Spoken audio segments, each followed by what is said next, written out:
పొద్దున్నే ఆకలి అవుతుందని ఎక్కడో పోయాము హోటల్లో మసాలా దోశ ಮತ್ತೆ తట్టి ఇది తిన్నాము గైస్. ಮತ್ತೆ కావేరీ నదిలో స్నానం చేసి గుడిలో దర్శనం చేసి వచ్చాము గైస్ కావేరీ నదికి. ఇక్కడ చూస్తే ఇక్కడ దుగుకుంటాను ఇక్కడికి ఫోటో ఆమె తీసుకున్నాను గైస్. అయితే ఈ ప్లేస్ నీళ్ళంతా ఆపకపోతున్నాయి కానీ ఈ పేపర్ ఇట్లేస్తే చూడండి గైస్ అలా వెళ్తుంది.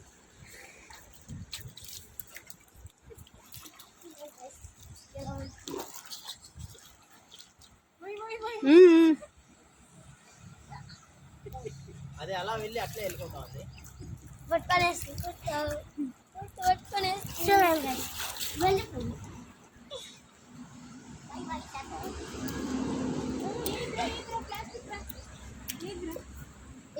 కెమికల్ అయితే